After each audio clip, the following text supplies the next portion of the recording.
I keep replaying that voicemail in my head. 9:43 p.m. on a Tuesday. My phone lighting up with her name, Darlene, from HR, and I stared at it.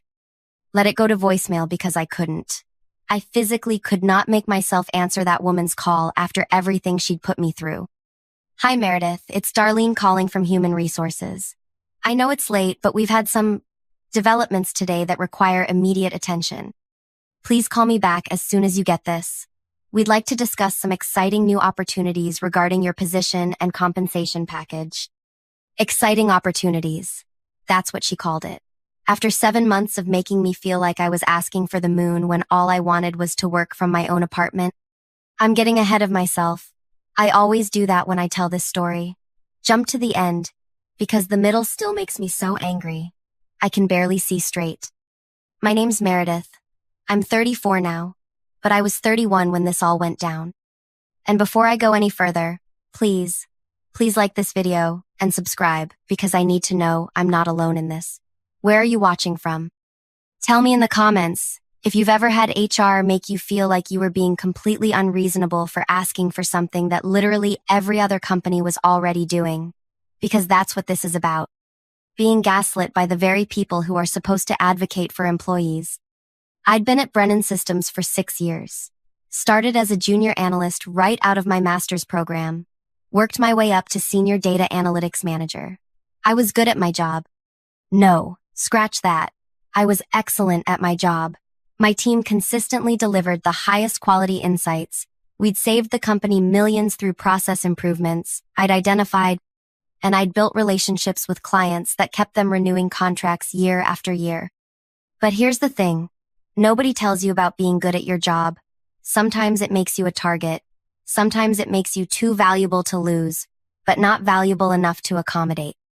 The first time I asked about remote work was completely reasonable. This was February 2022, and my mom had just been diagnosed with early-stage dementia.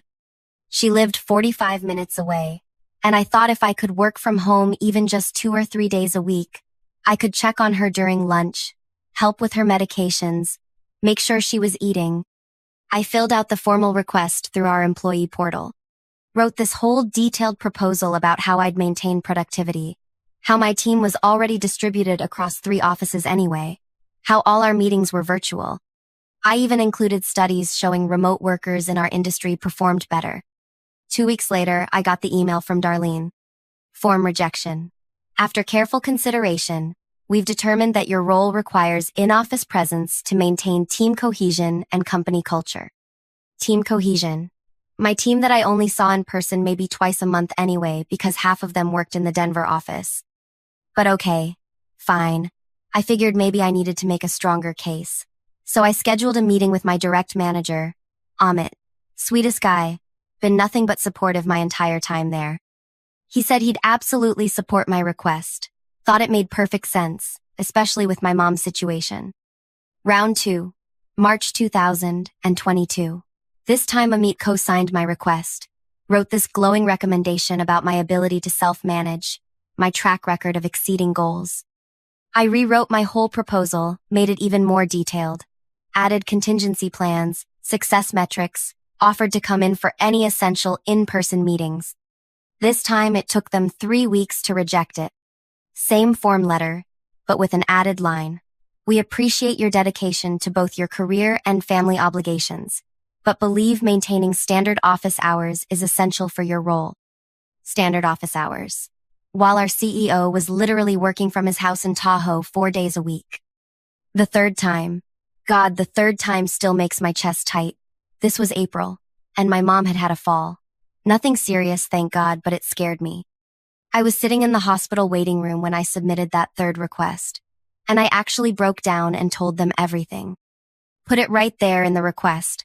My mom's diagnosis, her living alone, me being her only child, the fall, all of it. They didn't even give me a form rejection that time. Darlene called me into her office.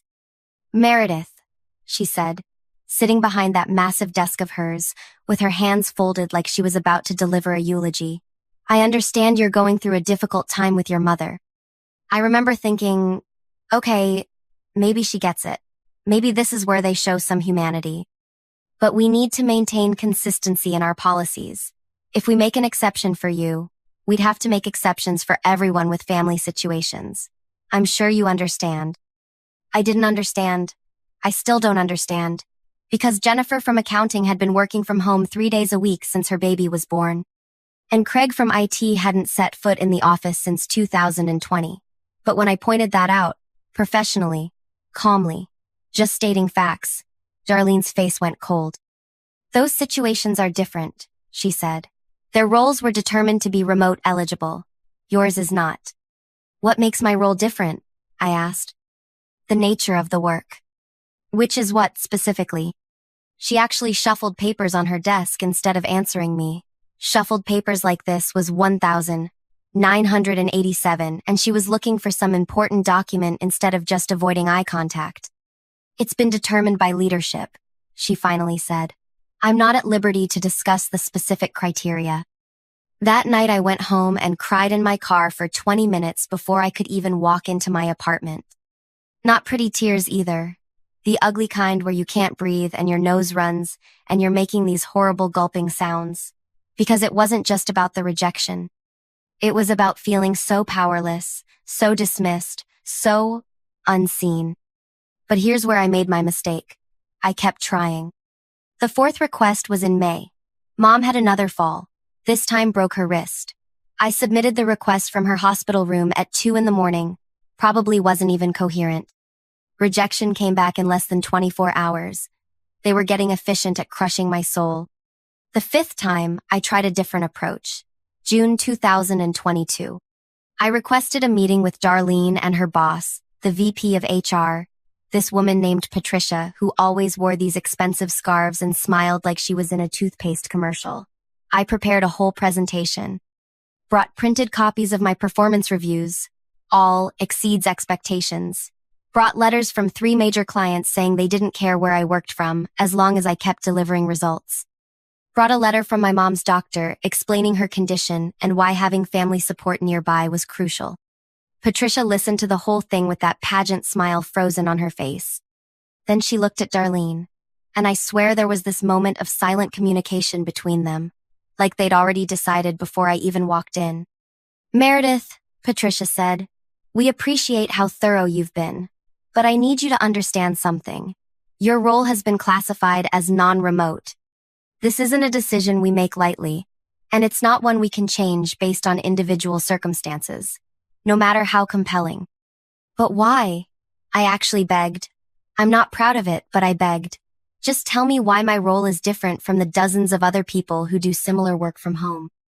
Patricia's smile never wavered. It's a complex decision based on multiple factors, but I want you to know we value you tremendously. Have you considered our employee assistance program? They offer resources for elder care support. Employee assistance program. Like a hotline and some pamphlets were going to help me be in 2 places at once. The 6th time was different. This was August, and I was angry. Not sad anymore, not frustrated, angry. I submitted my request with a single line. Requesting remote work arrangement for previously stated family medical reasons. Please provide written explanation for any denial. This time the rejection came from legal. Not HR. Legal. Some associate general counsel I'd never heard of sent me a 3-page letter full of corporate speak about policy frameworks and operational requirements and at-will employment reminders. The subtext was clear. Stop asking or face consequences. But I was already facing consequences. I was burning through my PTO checking on my mom, paying for elder care I couldn't afford. Showing up to work exhausted because I'd spent half the night driving back and forth. My team noticed. My work was slipping. Not a lot, but enough. Enough that Amit pulled me aside and asked if everything was okay. No, I told him. Nothing is okay. But apparently that doesn't matter. He looked so uncomfortable. Have you thought about maybe looking at other options? You mean other jobs? He didn't answer, but he didn't have to. That night I updated my LinkedIn profile. Started casual conversations with recruiters. Nothing serious, just testing the waters. And that's when things got interesting. Because every single company I talked to, everyone, offered hybrid or fully remote options as standard, not special accommodations, not exceptions to policy, standard. One recruiter actually laughed when I asked about it. Are there still companies that don't offer remote work in this market? Yeah, there were. The seventh and final request, September 2022. I knew it was pointless, but I needed to do it one more time. For the record. For my own sense of, I don't know, closure maybe. This time I kept it simple. Requesting remote work accommodation. This is my seventh formal request. Previous 6 requests denied without substantive explanation. My mother's condition has deteriorated. I need flexibility to provide care while maintaining my professional responsibilities. Please respond with specific, measurable criteria that would need to be met for approval. The response came directly from Darlene, CCing Patricia and that legal guy. It wasn't just a rejection, it was a warning. Words like pattern of behavior and unwillingness to accept policy decisions and potential performance management steps. They were threatening me for asking to work from home. While our stock price hit record highs based partly on analytics, work my team had done. I printed out that email. Still have it somewhere. Printed it because I needed physical proof that this had really happened, that I hadn't imagined how cruel and arbitrary it all was. That was a Tuesday. By Friday, I'd done something I'd never done in 6 years. I called in sick when I wasn't. I just couldn't make myself go into that building, sit at that desk, pretend everything was fine. I spent the day with my mom instead, helping her organize old photos. She kept asking who I was, and each time felt like a little death. Monday morning, I walked back into the office, and something had shifted. I could feel it in the way people looked at me, or didn't look at me. Amit barely made eye contact in our morning stand-up. Jennifer from accounting, who I thought was a friend, suddenly had urgent calls every time I walked by her desk. Word had gotten out. Meredith was a troublemaker. Meredith couldn't accept no for an answer. Meredith thought she was special. But here's what they didn't know. 3 of my best team members had also been quietly looking for other jobs. Not because of me, but because they saw how I was being treated and realized this company didn't actually care about its people. Just the appearance of caring. Kendra was the first to give notice. October 3rd. I'll never forget. She knocked on my office door, and I use that term loosely because it was really just a cubicle with higher walls, looking like she might cry. I'm so sorry, she said, but I got an offer I can't refuse. I told her not to apologize, told her I was happy for her. And I was, genuinely. TechFlow had offered her a 30% raise and full remote flexibility. Why would she stay? Then Jacoby left. Same week. Then Priya the week after that.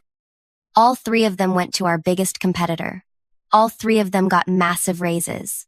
All 3 of them got to work from wherever they wanted. And suddenly, my phone started ringing. The first call came from Amit. October 20th, around 4 in the afternoon. I was in the middle of trying to assign Kendra's workload to our remaining team members, which was like trying to fit a watermelon into a shot glass, when he showed up at my cubicle looking like someone had died. Can we talk? He couldn't even look at me, just stared at his shoes like they held the secrets of the universe. We went to one of those awful glass conference rooms where everyone can see you but not hear you, so you feel like a mime acting out corporate tragedy. He closed the door and just stood there for a second, hands in his pockets. They're panicking, he finally said. Who's panicking? Leadership. Patricia called an emergency meeting this morning. 3 of our best analysts gone to TechFlow in 2 weeks, and apparently, he paused, rubbed his face.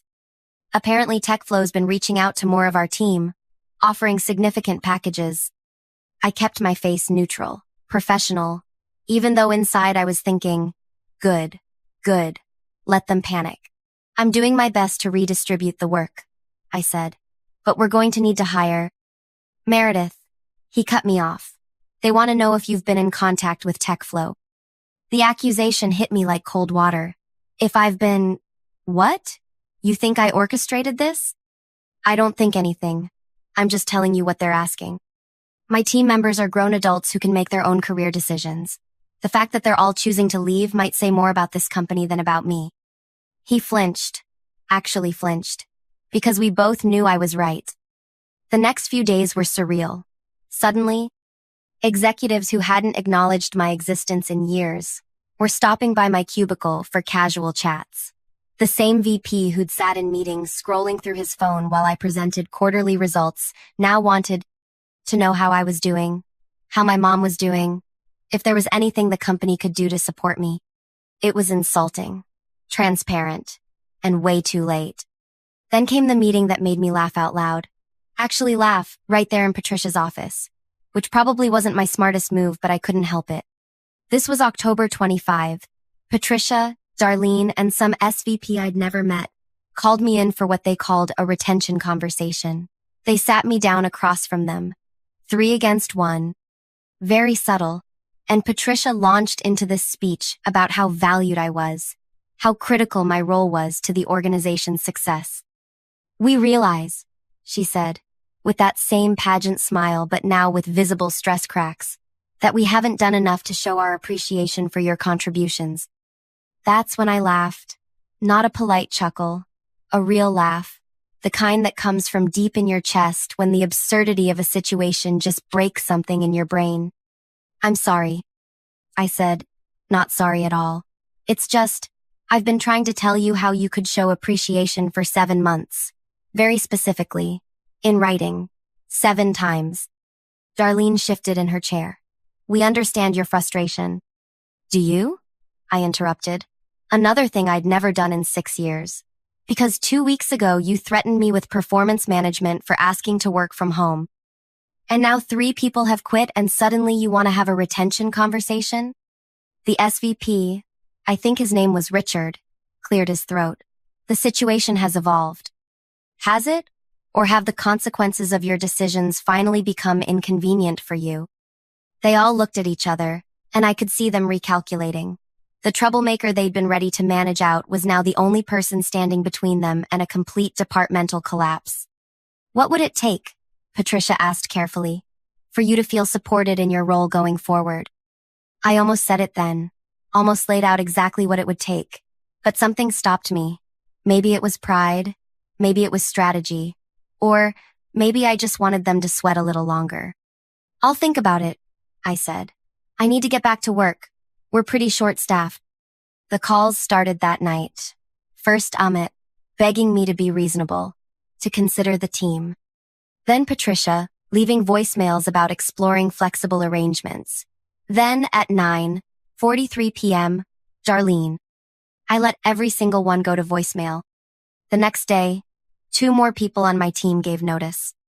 Not to TechFlow this time, to various companies that had recruited them with offers they'd been sitting on, waiting to see which way the wind was blowing. The wind, apparently, was blowing toward the exits. October 27th, Friday.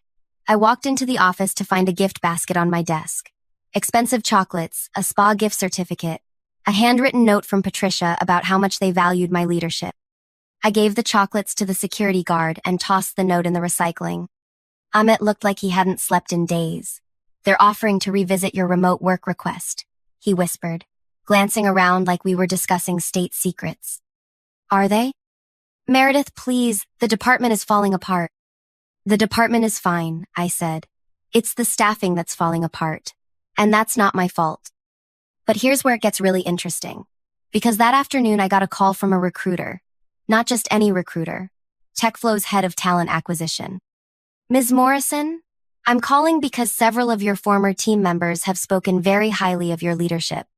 We're building out a new analytics division and we'd love to discuss a director position. Fully remote, of course. And the compensation." She named a number that made me sit down. "That's just base salary. There's also equity, signing bonus, full benefits including elder care support." I told her I'd think about it, hung up, sat there in my cubicle staring at the motivational poster someone had tacked up years ago. "Teamwork. Together everyone achieves more." And tried not to scream. That weekend was brutal. My mom had a bad episode Saturday night, got confused, and tried to leave her house at 3 a.m.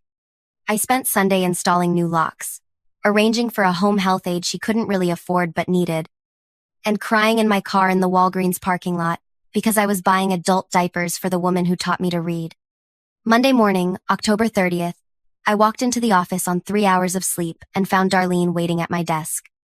"Can we talk?" she asked. No preamble, no fake smile. Just desperation poorly disguised as professionalism. Back to the glass conference room. This time it was just her and me. "We're prepared to offer you a remote work arrangement," she said before I even sat down. "Full-time. Work from wherever you need to work. Effective immediately." I stared at her. Waited. There had to be a catch. "And," she continued, "a retention bonus. $95,000. 50% paid immediately. 50% after 12 months. All we ask is that you sign a 2-year commitment agreement and help us rebuild the team." $95,000. After 7 months of being told my role couldn't possibly be done remotely. After threats and humiliation and watching my mother's health decline while I sat in pointless meetings. "Why now?" I asked. She had the grace to look embarrassed. "We've reassessed the situation." "You mean you've lost 6 analysts in 3 weeks and realized you can't replace them?" "We've recognized that we may have been inflexible in our previous position." Inflexible? Like it was a minor oversight. Like they hadn't made me beg and grovel and threaten my livelihood for asking for basic human consideration. "I need to think about it," I said. Her face went pale. "The offer is time sensitive. We need an answer by end of business today." "Then you'll have one by end of business today." I went back to my desk, pulled up the email from the TechFlow recruiter, did the math. Their base salary plus signing bonus was actually more than Brennan's offer, even with the retention bonus, plus equity, plus a company that hadn't spent 7 months grinding me down. But it wasn't just about money. It never had been. I spent the rest of the day doing my job, answered emails, ran reports, had a video call with a client who mentioned, offhandedly, that he was surprised I was still at Brennan. "Heard there's been quite an exodus from your team," he said. "Word travels fast in our industry." At 4:47 p.m., I walked back to Darlene's office. She practically leaped out of her chair when she saw me. "I've made my decision," I said. "Wonderful. I'll get the paperwork." "I'm declining your offer." She froze mid-reach for her phone. "I'm sorry?" I said I'm declining, but thank you for finally recognizing that my role could be done remotely. That's very validating. "Meredith, please, let's discuss this. Is it the money? We might be able to." "It's not the money." I cut her off. "It's the 7 times I asked for help when my mother was diagnosed with dementia. It's the 7 times you told me no. It's the threat of performance management when I wouldn't stop advocating for myself. It's having to watch my entire team leave before you'd even consider treating me like a human being with legitimate needs. That's not. We were following policy." "Right, policy, which mysteriously became flexible the moment it started costing you something." She looked like she was about to cry. Part of me felt bad. Most of me didn't. "What if we increase the bonus?" she asked. "What if we—" "Darlene," I said her name quietly, almost gently. "You could offer me $1 million right now, and it wouldn't matter. Because I can't trust you. I can't trust any of you. When I needed flexibility to care for my sick mother, you threatened my job. When you needed me to save your department, suddenly everything was negotiable. That's not a company I want to build my future with." I turned to leave, then stopped. "Oh, and I'll be using my remaining PTO starting tomorrow. All 3 weeks of it. After that, I'll be starting a position with TechFlow. Director of Analytics. Fully remote." The look on her face, shock, panic, the dawning realization that they'd played themselves, almost made the last 7 months worth it. I spent my 3 weeks of PTO moving my mom into my apartment. It wasn't ideal, but with the TechFlow signing bonus, I could afford to modify the space, hire proper care during my work hours, be there for her in ways I couldn't before. My first day at TechFlow, I logged in from my home office, which was really just my kitchen table, but it was mine, and found a welcome message from my new team, including Kendra, Jacoby, and Priya. "Heard you finally escaped," Kendra wrote in our team chat. "What took you so long?" What took me so long? I guess I had to learn the hard way that sometimes the best revenge isn't fighting to make people see your worth. It's recognizing your worth yourself and finding people who see it too, without having to beg. Brennan Systems lost 12 more analysts over the next 2 months. They eventually hired replacements, but from what I hear, they're still struggling to rebuild the institutional knowledge that walked out the door. Patricia retired early. Darlene was quietly reassigned to a non-management role. And me? I'm thriving. My team is crushing every metric. My mom has good days and bad days, but I'm there for all of them. And every single morning, when I log in from my kitchen table in my pajamas with my coffee and my mother safe in the next room, I think about that 9th floor cubicle I used to sit in and feel nothing but relief.